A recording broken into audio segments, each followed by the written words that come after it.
नमस्कार दोस्तों, मैं हूं नीरज राय और आपका स्वागत है फार्मा हर्ट्स में।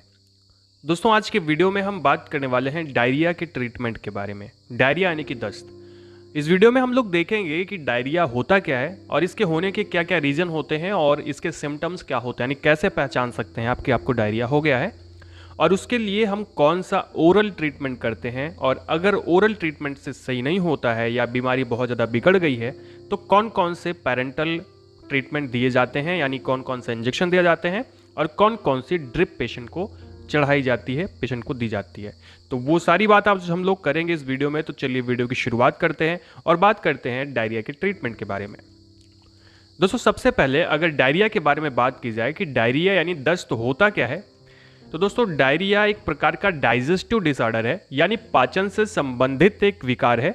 और इसमें खाना सही से पचता नहीं है, और क्योंकि जब खाना सही से पचता नहीं है और वाटर का एब्जॉर्प्शन होता नहीं है, तो दोनों साथ में मिलकर के मोशन के रूप में बाहर आते हैं, जिसको हम लोग डायरिया कहते हैं। यानी कि डायरिया के अंदर में लूज मोशन की शिकायत आती है, और इस लूज मोशन में पानी की मात्रा बहुत ज़्यादा होती है, और पानी के साथ में अनडाइजेस्ट फूड भी होता है। अब किसी भी पेशेंट को जिसको डायरिया की प्रॉब्लम है, उसको लूज मोशन 10 से 12 बार हो सकता है या इससे ज़्यादा भी हो सकता है। वो डिपेंड करता है कि रोग की सीवियरिटी कितनी है। अब सबसे पहले यहाँ पे हम लोग इसके बारे में बात कर लेते हैं कि क्या रीज़न होता है, क्या काज होता है, क्यों डायरिया होता है। सबसे पहली चीज़ तो डायरिया जब भी होता है तो या तो वो बैक्टीरियल इन्फेक्शन की वजह से होता है सबसे ज़्यादा। इसके अलावा आजकल जो डायरिया की प्रॉब्लम आ रही है लोगों में, वो वायरल इन्फेक्शन की वजह से हो रही है, यानी कि बैक्टीरियल इन्फेक्शन या वायरल इन्फेक्शन हो सकता है। इसके अलावा कि अगर मान लीजिए किसी भी डिसऑर्डर, किसी भी बीमारी की वजह से लो एब्जॉर्प्शन हो गया, यानी कि आपका भोजन अवशोषित नहीं हो रहा है, तब भी डायरिया की प्रॉब्लम आ सकती है। इसके अलावा बहुत ज़्यादा खाना खा लेते हैं, ओवर ईटिंग कर लेते हैं, ये भी एक मेन रीज़न हो सकता है। इसके अलावा कंटामिनेशन भी एक रीज़न होता है, यानी कि अगर आप संदूषित खाना, पानी ये सब खा लेते हैं, पी लेते हैं, जैसे जो कंटामिनेटेड फूड एंड वाटर होता है, तब भी आपको डायरिया की प्रॉब्लम होने की शिकायत होती है। लिवर डिजीज़ की वजह से भी हो सकता है, और इंटेस्टाइनल डिजीज़ की वजह से। इंटेस्टाइनल डिजीज़ होगा तो खाने का, अच्छा लिवर डिजीज़ होगा तो खाने का डाइजेशन सही नहीं होगा। इंटेस्टाइनल डिजीज़ अगर आपको कोई होगा तो खाने का एब्जॉर्प्शन नहीं होगा, तो डायरेक्टली उसी तरह से ही आप जो स्टूल है वो बाहर आ जाएगा।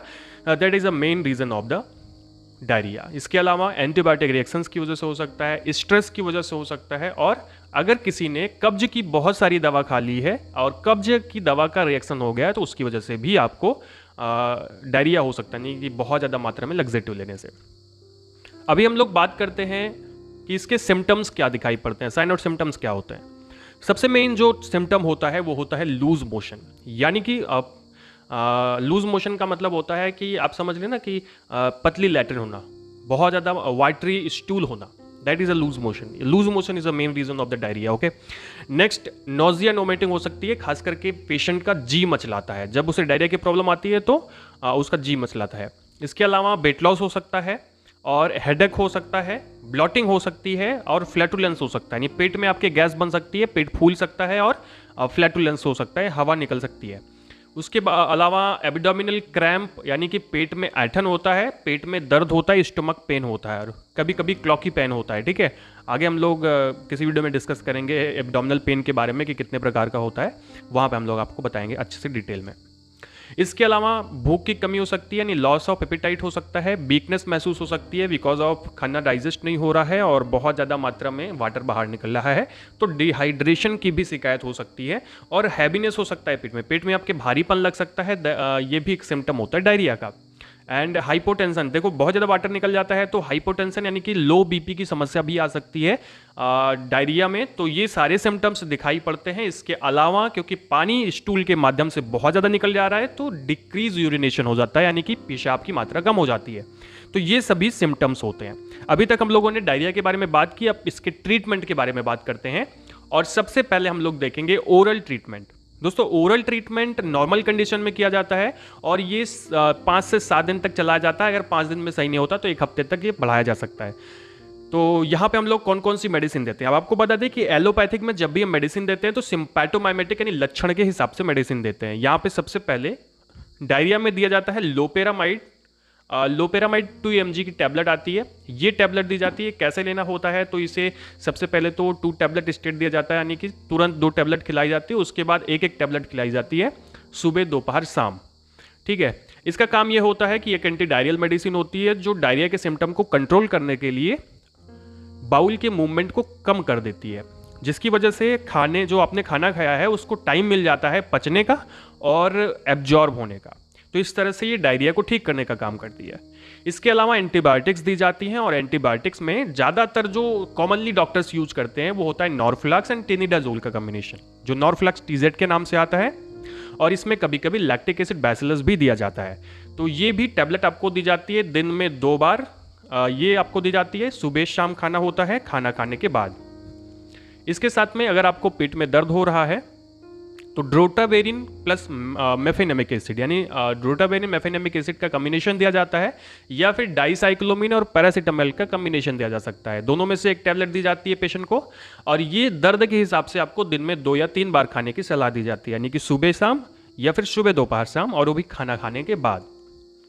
इसके अलावा अगर जी मचला रहा है, वोमिटिंग हो रही है, नोजिया हो रही है, तो उसके लिए ऑन्डेंसेट्रॉन या फिर डोम्पेरिडोन टैबलेट दी जाती हैं, और ये भी आपको सलाह दी जाती है दिन में 2 या 3 बार खाने के लिए, यानी सुबह शाम या सुबह दोपहर शाम खाना खाने के पहले खाना होता है, ये याद रखिएगा।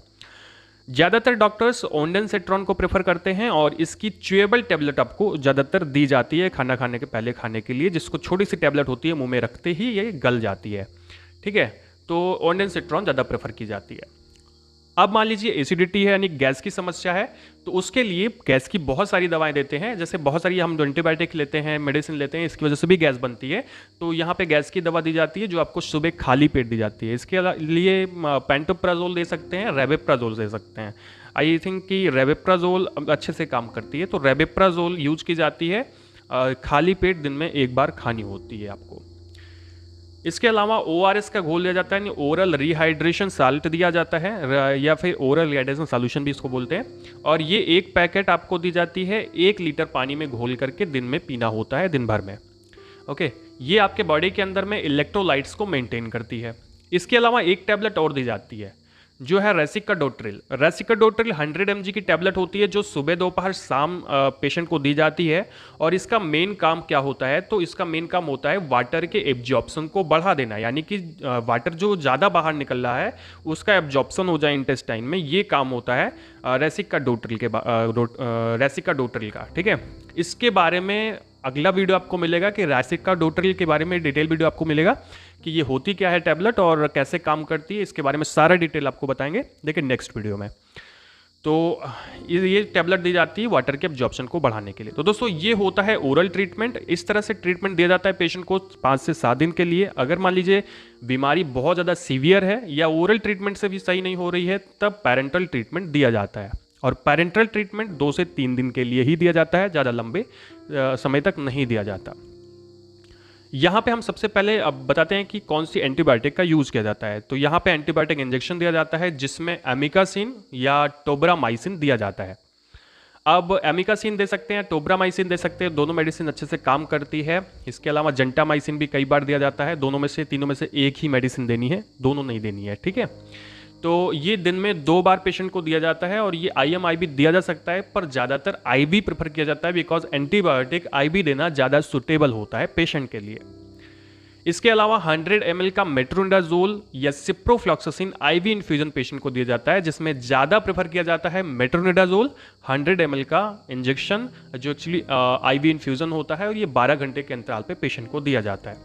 इसके साथ में अगर आपको पेट में दर्द भी हो रहा है तो इंजेक्शन डाइसाइक्लोमिन या ड्रोटावेरिन का इंजेक्शन दिया जाता है। जब पेट में दर्द होता है तब ये इंजेक्शन दिया जाता है, SOS दिया जाता है। इसके अलावा अगर वोमिटिंग एंड नोजिया या नोजियोनोमेटिंग हो रही है, उल्टी आ रही है, जी मचला रहा है, तो ऑन्डेंसेट्रॉन 2 ml का इंजेक्शन पेशेंट को दिया जाता है, और ये भी SOS दिया जाता है, यानी जब जरूरत हो तब दिया जाता है।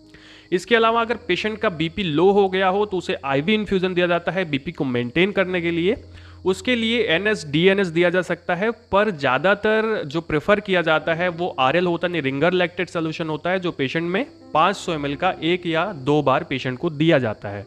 तो इस तरह से ये सारे इंजेक्शंस और ये सारी चीज़ें दी जाती हैं, मतलब ये ड्रिप दी जाती है, जो मैंने आपको बताया। तो दोस्तों ये था आज का वीडियो जिसमें हम लोगों ने बात की डायरिया के बारे में और उसके ट्रीटमेंट के बारे में। वीडियो आपको कैसा लगा, अच्छा लगा हो, इन्फॉर्मेटिव लगा हो तो चैनल को सब्सक्राइब कर दीजिएगा, वीडियो को लाइक कर दीजिएगा, अपने दोस्तों के साथ में हमें इंस्टाग्राम पर जरूर फॉलो करिएगा, हमारे हेल्थ मुखिया चैनल को जरूर फॉलो कर लीजिएगा। पूरा वीडियो देखने के लिए बहुत बहुत धन्यवाद। मिलते हैं नेक्स्ट वीडियो में।